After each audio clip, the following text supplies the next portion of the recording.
लिम्बात आत्महत्या मामले में चौंकाने वाला खुलासा। 26 सितंबर को लिम्बात इलाके में एक आत्महत्या की घटना हुई। मृतक मोनिका के परिवार ने आत्महत्या के बाद शिकायत दर्ज कराई थी। परिवार ने शिकायत दर्ज कराई थी कि मृतका मोनिका के ससुराल वालों ने उसे आत्महत्या के लिए मजबूर किया था। परिवार ने आरोप लगाया था कि मोनिका का पति और ससुराल वाले उसे दहेज के लिए प्रताड़ित कर रहे थे। पुलिस ने मोनिका के परिवार की शिकायत के आधार पर उसके पति को गिरफ्तार कर लिया। मोनिका के परिवार वाले मोनिका के देवर के घर गए और हंगामा किया। मोनिका के देवर ने पुलिस को इसकी सूचना दी और पुलिस मौके पर पहुंची। पुलिस ने मौके पर पहुंचकर 18 लोगों के खिलाफ दंगा करने का मामला दर्ज किया है।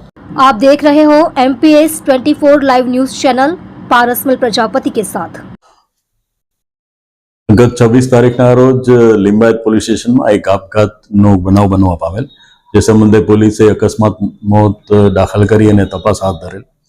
જે દરમિયાન જે મરણ જનાર છે મોનિકાબેન, એમના પતિ એમને ત્રાસ આપતા હોવાની ફરિયાદ એમના જે મરણ જનારના ભાઈ છે શ્રીકાંત, તેઓએ આપતા પોલીસે આપઘાતના દુષ્પ્રેરણા અંગેનો ગુનો દાખલ કરેલ, જેમાં એમના પતિ, એમના નણંદ અને એમના કુટુંબીજનો વિરુદ્ધ પોલીસે આપઘાતના દુષ્પ્રેરણની કલમ ઉમેરતી ફરિયાદ દાખલ કરવામાં આવેલ। જે સંબંધે એમના પતિ છે ભીક્ષમ, એની પોલીસે ધરપકડ કરેલ છે।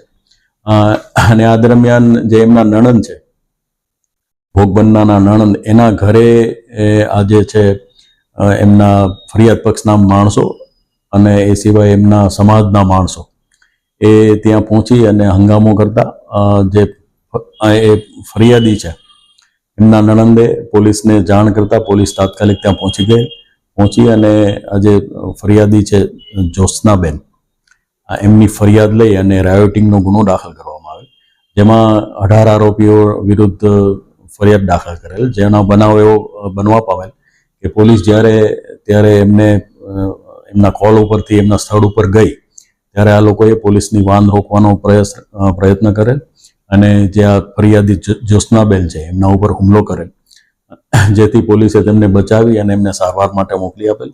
અને આ જે 18 પૈકી 10 આરોપીની પોલીસે ધરપકડ કરેલ છે। એ સિવાયના બાકીના આરોપીઓની ધરપકડ કરવાની કાર્યવાહી હાલમાં ચાલુ છે। આ જે જ્યોત્સનાબેન છે એને એમના પિતા અને એમના ભાઈ એટલે કે જે મોનિકાબેનના સસુર પક્ષના જે સભ્યો છે એ વારંવાર દહેજની માગણી કરતા હતા અને એને એ રીતે પીડા આપતા હતા, જેથી આવા દુષ્પ્રેરણથી આમને આપઘાત કરી લીધેલાનું હાલ જણાઈ આવેલ છે।